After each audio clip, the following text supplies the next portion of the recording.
व्यक्ति जब निकट आते हैं तो एक दूसरे के लिए सीमाएं और मर्यादाएं निर्मित करने का प्रयत्न अवश्य करते हैं। हम यदि सारे संबंधों पर विचार करें तो देखेंगे कि इन सारे संबंधों का आधार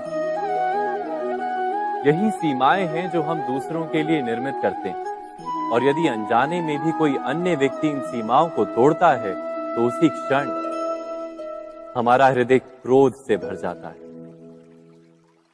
इन सीमाओं का वास्तविक रूप क्या है? क्या हमने कभी विचार किया?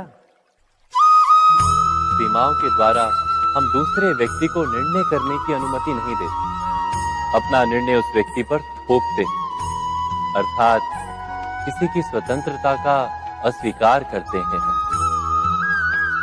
और जब स्वतंत्रता का अस्वीकार किया जाता है तो उसका हृदय दुख से भर जाता है, और जब वो सीमाओं को तोड़ता है तो हमारा हृदय क्रोध से भर जाता है। क्या ऐसा नहीं होता?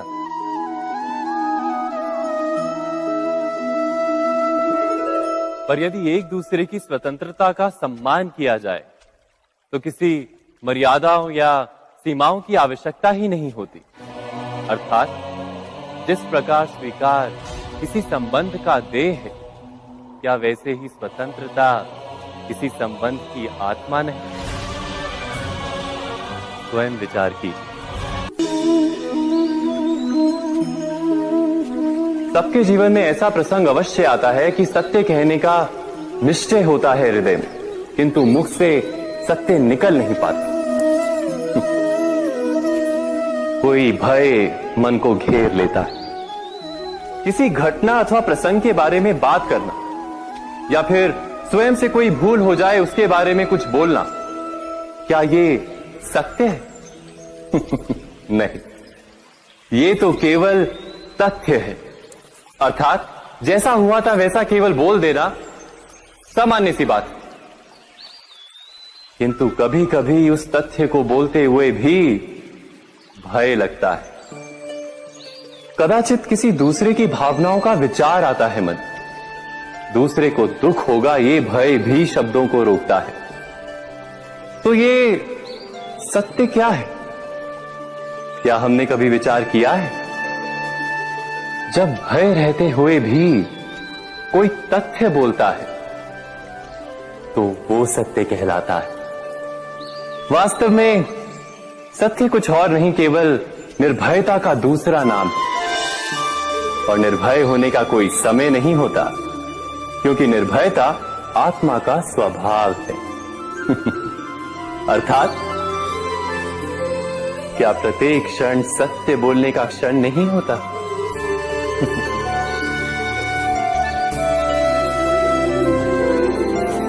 स्वयं विचार कीजिए।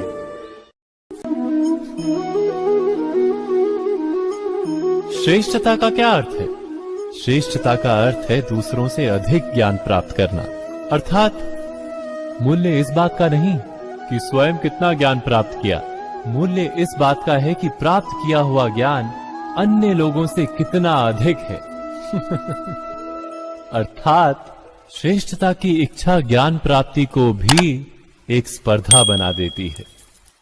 और स्पर्धा में विजय अंतिम कब होती है?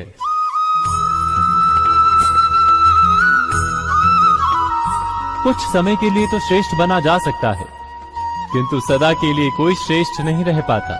फिर वही असंतोष, पीड़ा और संघर्ष जन्म लेता है। किंतु श्रेष्ठ बनने के बदले यदि उत्तम बनने का प्रयत्न करें तो क्या होगा? उत्तम का अर्थ है कि जितना प्राप्त करने योग्य है वो सब प्राप्त करना, किसी से अधिक पाने की इच्छा से नहीं, मात्र आत्मा की तृप्ति हेतु कुछ प्राप्त करना। उत्तम के मार्ग पर किसी अन्य से स्पर्धा नहीं होती, स्वयं अपने आप से स्पर्धा होती है।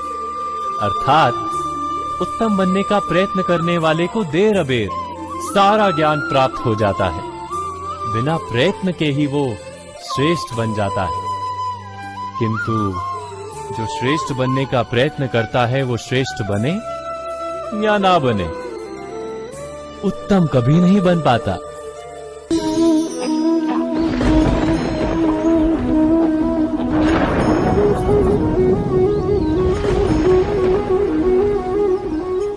सपनों और पूर्वाभासों के आधार पर हम भविष्य के सुख दुख की कल्पना करते हैं। भविष्य के दुख का कारण दूर करने के लिए हम आज योजना बनाते हैं।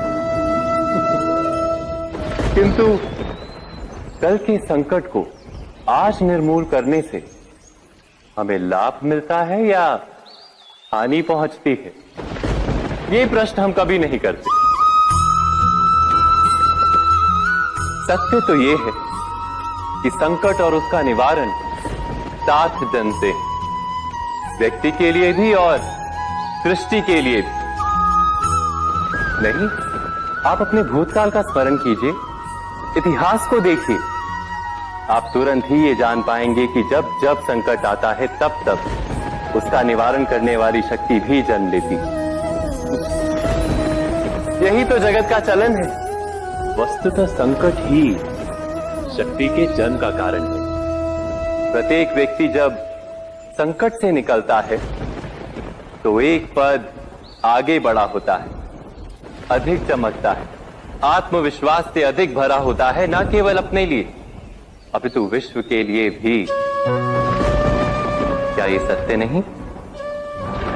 वास्तव में संकट का जन्म है एक अवसर का जन्म, अपने आप को बदलने का, अपने विचारों को ऊंचाई पर करने का अवसर, अपनी आत्मा को बलवान और ज्ञान मंडित बनाने का अवसर।